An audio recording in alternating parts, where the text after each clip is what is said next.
walking hand to hand with men, but when it came actually to the to that place where rights had to be given, then they were always sidelined. So even French Revolution, which was in the in the 18th century, 17th century French Revolution, and there were a number of women who came up and who were with the French revolutionaries, and they were talking about equality, fraternity, and and they were bringing up these issues of individual freedom, and they thought that they wanted to join this movement because they thought that if men got freedom, women are also going to get freedom. But it did not happen. It was not a natural transition. It did not happen to them so easily. So the idea and the same struggle continued. The same struggle continued in the American Revolution. Same struggle continued. I will come to India a little later because I think Indians and the Indian freedom struggle and the Indian Constitution has done much better in that sense. We've been very, very sensitive, and our the constitution makers and our forefathers have been very, very optimistic and very, very open in that regard. So Indians did. But yes, it's another story to go right into the details of it and find out how much it could be implemented, whether it was really effectively implemented or not. And that is again another part of it. So I'm not discussing that, but I'm also taking this as an opportunity to bring it out to you. So whenever there is a question of asking for a reservation for a woman, it is not just about dividing or giving a special privilege to a woman. It actually has a much larger implication if you see it in a smaller community and छोटो communities and grassroots level ये rights Gulo.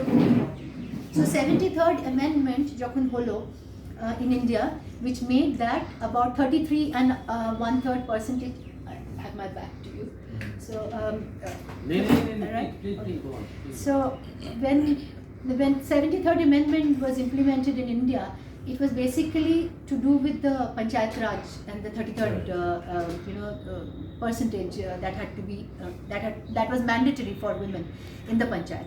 So what happened was, the biggest critic that came out was these women who were elected or who got nominated to these panchayats were basically mouthpieces of men. Tarmane, somebody's daughter, somebody's wife, anybody was coming and becoming the panchayat leader. This happened in 1991 when the first amendment took place. Now, after 20 years, not 20 years, maybe a little less than that. 30. 1991? No, just almost 30 years. Yes, almost 30 years. Okay.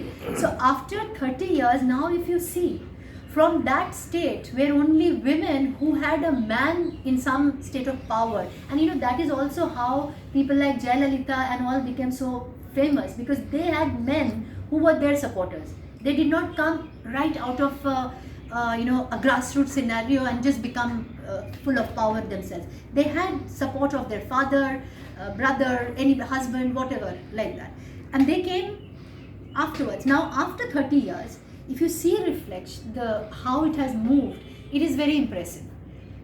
Because a number of women have actually now come out who are fresh. At that time, they were looking at these people as someone from whom they could learn something. But over the years, the same people who felt that they were just mouthpieces of things, they actually contributed a lot in grooming the next generation of women who would be in a leadership position.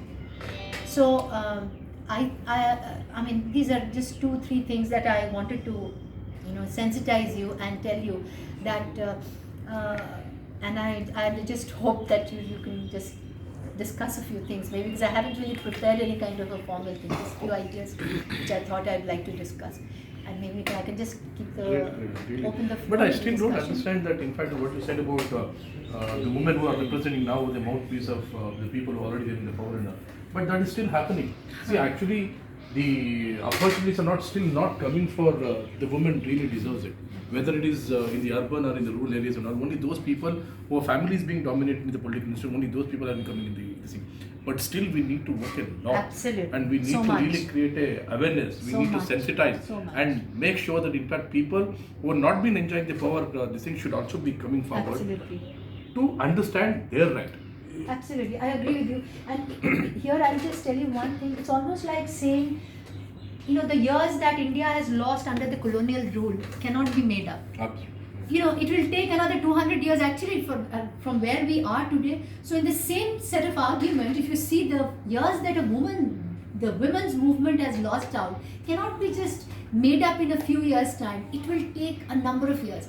But if that reservation at that moment did not come, it would have taken probably even more years to come. So even if a woman is coming because of her husband's support, or if she's coming because of her father's support or anybody's support, even then that made a difference for the next 30 years to come, you know, for the kind of challenges that have always been there. বাংলায় যদি আপনারা কিছু বলেন আমি খুব ভালো পাবো, কারণ আমি I haven't done justice to Jandeep. Will just say something and all that.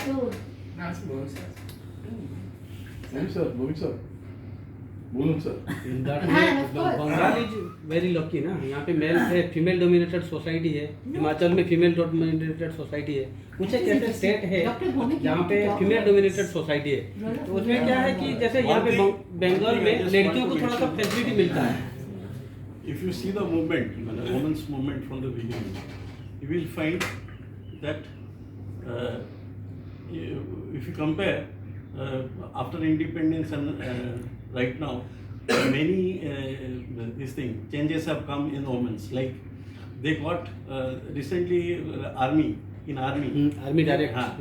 They got Commission. this judgment that they are equally treated and they will be get promotion also. Similarly, in many cases, like if you regarding earlier, what was happened after marriage, if daughters generally not get the this Inheritance, property parental property का हिस्सा नहीं मिलता था, but वो अभी मिल रहा है. After marriage also you will get it. So the main thing, the root cause of the thing is that education. Why now women are fighting?